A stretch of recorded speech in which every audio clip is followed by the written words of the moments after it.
On the Place de Grève there remains today scarcely more than a pitiable turret, squeezed between two hovels from the time of Louis XIV, and already buried beneath a coat of whitewash that obscures its carvings. Those who look at it with pity can, in their minds, reconstruct the entire vast edifice to which it belonged, and there rediscover the Gothic square of the 15th century, intact. Long ago the Grève formed an irregular trapezoid, on one side the quay, on the other three a row of tall, narrow, dark houses, their rooflines jagged and their corners sharply angled. By day it revealed a variety of architectures, mullioned windows rising to dethrone the ogival arch, Romanesque round arches persisting beneath the ogives, carved stone and wood dating from the 11th to the 15th century. At night everything was reduced to the black serration of the gables. Such was the great change in the towns of that era. Generations had turned their houses. Today the facades look onto the street. Then that gaze was fixed on the ridge of the roofs.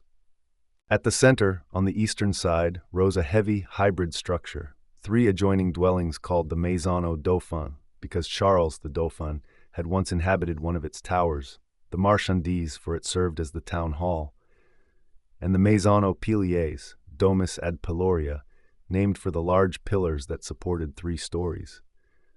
There were gathered there for the city its arms and its needs, a chapel for prayer, a hall to dispense justice and uphold communal liberties, and beneath the roofs an artillery arsenal. The burghers, prudent and fierce, always kept some rusty arquebus in an attic, to pray, to plead, and to know how to defend themselves. Le Grève presented that grim aspect whose very idea terrifies, a permanent gibbet and pillory, the instruments of justice, and a scaffold erected side by side on the pavement.